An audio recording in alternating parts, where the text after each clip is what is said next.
મિત્રો good morning, જય માતાજી। તો ફરી એક મારા નવા વ્લોગમાં તમારા બધાનું સ્વાગત છે। અત્યારમાં મારે જેતપુર જવાનું રહે આજે, કેમ કે ઘરેથી મેં વ્લોગ ચાલુ કર્યો છે। મારો ટેમ્પો તો કાંઈ રાઈટનો જેતપુર જ પડ્યો છે। મોબાઈલમાં ચાર્જિંગ નહોતું એટલે આ ચાર્જિંગ પડ્યું છે। ચાર્જિંગ લઈને ફોન પહેલાં ચાર્જિંગમાં મૂકી દો, પછી નાહી ધોઈને ફ્રેશ થઈને હવે આપણે જાઉં જેતપુર। ટેમ્પો મારો અહીંયા પેટ્રોલ પંપે ભરાઈ પડ્યો છે। ટેમ્પો અહીંયા પૂગે એમ નહોતો એટલે ત્યાં હાઈવે મૂકીને આવ્યો હતો। અત્યારમાં જો ડીઝલનો મેળ ખાશે તો આપણે ફેરા કરશું, નગર પછી આજે રાખી દઉં રજા। નાહી ધોઈને હું રેડી થઈ ગયો છું કામે જવા માટે, પણ હવે જ્યાં રિક્ષાની કે અથવા કોઈ ટેમ્પાવાળો નીકળે તેની વાટ જોઈને બેઠો છું।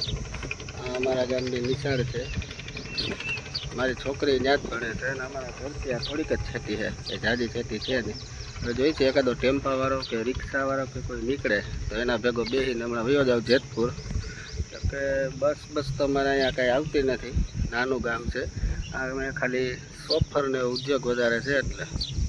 જેતપુર તો હું પહોંચી ગયો છું, પેટ્રોલ પંપેથી ટેમ્પો લઈ લીધો છે અને ડીઝલ આપણને 2-3 ફેરાનું ડીઝલ મળી ગયું છે એટલે આજનું જે કામ આપણું ચાલુ રહે, રજા રહેવાની કંઈ શક્યતા નથી, કેમ કે ડીઝલ નહોતું કાલ રાતે ગાડી મૂકીને તો હું નીકળી ગયો હતો, તમને ખબર જ છે। હવે એક જગ્યાએથી મારા માલે ભરાઈ ગયો છે, બીજી જગ્યાએ ભરવા જાઉં છું। પછી હવે કાલનું કાલ વિચારશું, કાલે પાછું જો 2000ની ડીઝલ મળી જાય તો આપણે હાયલા પર। જેતપુરમાં ભાદર નદીનો પુલ છે, આ પુલ પસાર કરીને આપણે આવશે હવે સીધું નવાગઢ। જે લોકો જેતપુરમાં રહેતા છે, મારો વિડીયો જોતા છે એને તો બધી ખબર જ નહીં, બહુ મોટી ભાદર છે। તો આપણે હવે નવાગઢમાં એક જગ્યાએથી માલ ભરવાનો છે, તો આપણે જઈને માલ ભરી લઈએ, કેમ કે એક જ જગ્યાએથી માલ ભરવાનો છે, પછી સીધા આપણે જાઉં ઘરે। તો અત્યારે આપણે જાય છે જેતપુર સિટીની અંદર થઈને સીધા યાર્ડ પાસે એક ખાતું છે, ત્યાંથી માલ ભરવાનો છે। હું જાઉં છું સિટીની અંદર। ડીઝલ હાટું લાઈન, વાહ બહુ લાંબી લાઈન છે કે ડીઝલ હાટું, કેમ કે આપણે કાલે લાઈનમાં જ ઊભા હતા અને એટલી લાઈનમાં ઊભા રહી અને પછી ડીઝલ પતી જાય તો કેવું થાય મિત્રો।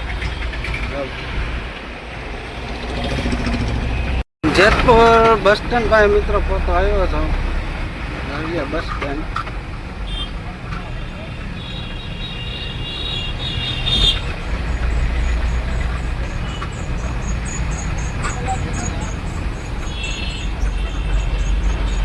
આ છે જેતપુરનું બસ સ્ટેન્ડ। સરદાર ચોકે તો હું આવી ગયો, પણ અહીંયા તો કોઈ દી ખાલી ન હોય, ટ્રાફિક ન હોય, જોઈ લે આજે એક ટ્રાફિક છે।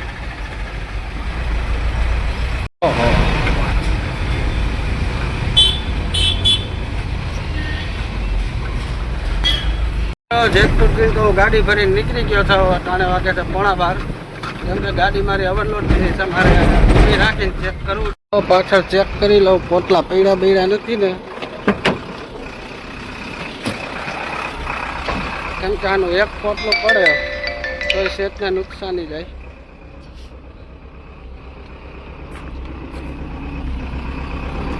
નહીં બધું રેડી જ છે, વાંધો નહીં, હાલો પાછી ધીરે ધીરે જાય છે।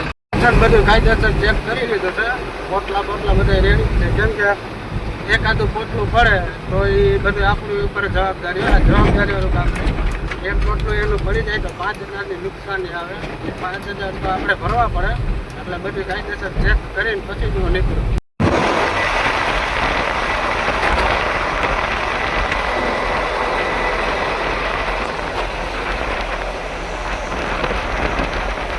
મિત્રો સોફારે તો હું પહોંચવા આવ્યો છું, કેમ કે હવે મારે જમવાનો ટાઈમ થઈ ગયો છે। હવે હું અત્યારે જમી આવું, જમીને પાછો 4-5 વાગે આવી, કેમ કે બપોર પછી ફેરાનું કાંઈ નક્કી તો નથી, તો આપણે 5 વાગે આટો મારીશું, જવાનું થાય તો ઠીક છે, ન જવાનું થાય કાંઈ।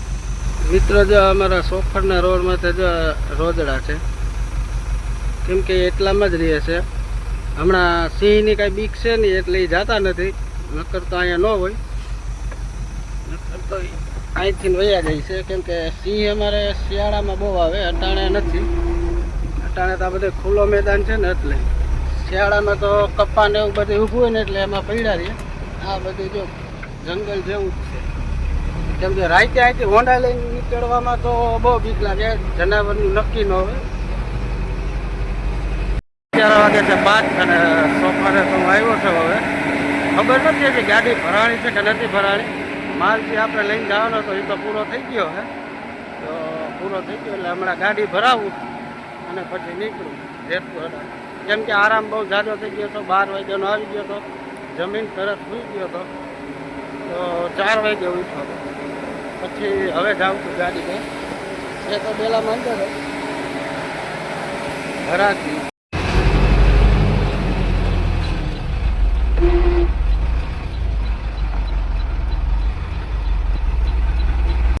મિત્રો અત્યારે વાગે છે 9:30 અને સોફરે તો જો હું પહોંચવા આવ્યો છું કે આ અમારા સોફરનો એક રસ્તો છે એવો ખરાબ. જો આમાં આ નહેર છે, આમાં હમું કાંઈ વાહન આવે તો પછી આપણે કાં રિવર્સ જવું પડે, કાં પછી તરે એમ તો છે જ નહીં. જો કે અને એકવાર આ જ રસ્તામાં મને સિંહ ભટકાતા ત્યારે ગાડી ઘાટ મૂકીને મારે ભાગવું પડ્યું હતું મિત્રો.